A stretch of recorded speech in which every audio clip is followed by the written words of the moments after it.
vais dire, pour encore dans les mémoires collectives, il était surnommé le caméléon Épiphane. Vous le connaissez? Oui.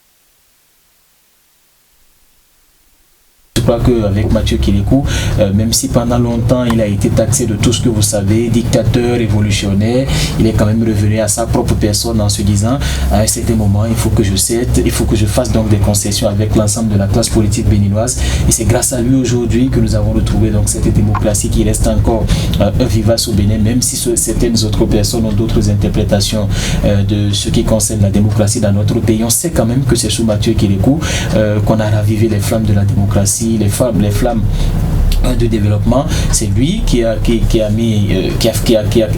dirais initié la base de plusieurs projets aujourd'hui, comme l'a dit un enseignant de l'université de Parakou, à l'université de Parakou.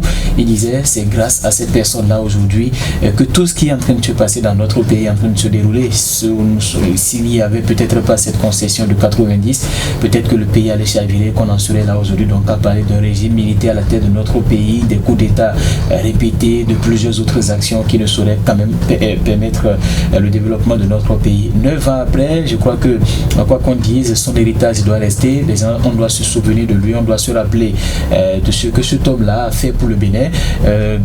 Plus d'une trentaine d'années à la tête d'un pays, c'est pas facile, c'est pas cette histoire-là ne peut pas partir de sitôt. Même les générations qui viendront, même si beaucoup ne l'ont pas connu, beaucoup n'ont pas connu sa gouvernance, on va leur raconter quand même l'histoire de Mathieu Kérékou, qui a été un grand président, un homme symbolique du Bénin, une figure emblématique de la politique au Bénin, et cette date, malheureusement, depuis un certain moment, passe inaperçue. C'est juste un anniversaire, juste des journalistes qui rappellent qu'il y a un homme qui est passé à la tête du Bénin qu'on appelle Mathieu Kérékou. Je crois qu'on devrait l'immortaliser, un peu comme avec Hubert Maga, il faut l'immortaliser, qu'il reste dans les mémoires pour le travail qu'il a abattu pour le bien de la nation béninoise. Bon, on a le carrefour Mathieu Kérékou, le stade Mathieu Kérékou, vous l'entendez souvent, le carrefour Mathieu Kérékou, c'est à Parakou ici. On a le jardin. Non, on a le jardin de Mathieu. Non, ne mélangez pas. On a le jardin de Mathieu. Je ne sais pas si c'est son jardin. C'est là où il était resté. Je ne sais pas si c'est son jardin. Mais là, il n'y a pas de Kérékou dessus. Bon, on a son fils au gouvernement. Il y a bien d'autres ses fils qui essaient d'emboîter ses pas, mais ils sont encore très très loin, on peut le dire, de ce qu'il a pu réaliser. Je résume, de la proclamation de la République populaire du Bénin en 1975 par exemple, il est marqué par l'adoption du marxisme-léninisme à l'organisation de la première conférence nationale, vous l'avez souligné, Épiphane africaine.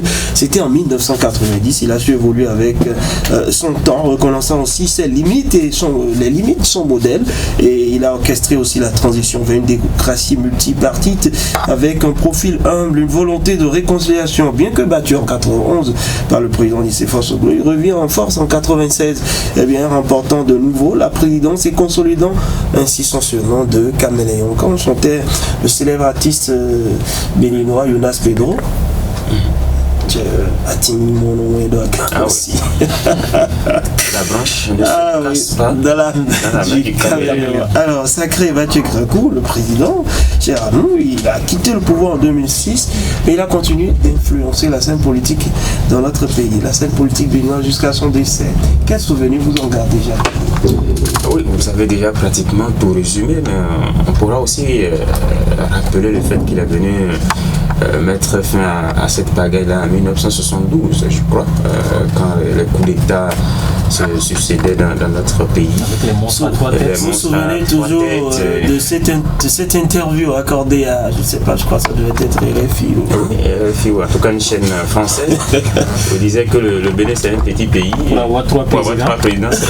Parce que la France, ça fait 60 millions, la France n'a qu'un seul président. Est-ce que vous vous souvenez de cette phrase, des intellectuels tarés? Ah oui, les intellectuels tarés. Et je crois qu'on peut continuer par lui donner raison jusqu'à aujourd'hui, ce qui concerne les intellectuels tarés dans notre pays, non? Il a eu des phrases célèbres, il n'y a pas que ça. Si vous êtes prêts, c'est comment même je suis. Et on rappellera également ce qu'il a dit sur les journalistes. Si c'est que ça peut leur permettre de vivre, il faut les laisser. Si on pouvait aujourd'hui nous laisser faire, c'est un peu comme ça allait être intéressant. Bref, ça a été un président, on ne dirait pas un militaire. Les militaires avec, c'est vrai, là aussi son côté sombre. Quand on lui lançait les cailloux, aurait pu demander à l'armée de se calmer, de ne pas arrêter de tirer. Donc les militaires, ce sont très souvent des dictateurs. On voit ce qui se passe aujourd'hui dans la sous-région avec ces jeunes-là au pouvoir. Même par le passé, ça a été le cas. Ça a été toujours le cas. Mais lui, il a quand même fait des concessions. Attention, il a été aussi très dur. Ah oui, avec le côté révolutionnaire et tout. Mais il a su faire des concessions inimaginables. C'est bien après. Bien après. L'homme a deux visages. Même la conférence, certains ont dit que ce n'était pas Gaïd avant. Ils ont été très surpris qu'il accepte qu'il concède ce que ses proches lui ont demandé à accepter. Donc cette conférence, le Bénin a été précurseur. Le Bénin reste jusqu'à aujourd'hui le premier pays d'Afrique subsaharienne à initier donc ces conférences nationales qui ont permis à notre pays d'amorcer l'ère de la démocratie. Mathieu Kérékou restera un homme politique hors pair, un président emblématique. Je crois qu'il a même son nom. Il y a son nom dans le dictionnaire français. C'est naturel, tous les présidents sont déjà dedans. Voilà. Donc, bref, c'est souhaiter qu'on puisse davantage l'immortaliser. Vous avez cité les infrastructures, le stade et tout le ça. Le stade qui porte son nom aujourd'hui. Mais également, n'est pas reconnu par la CAF.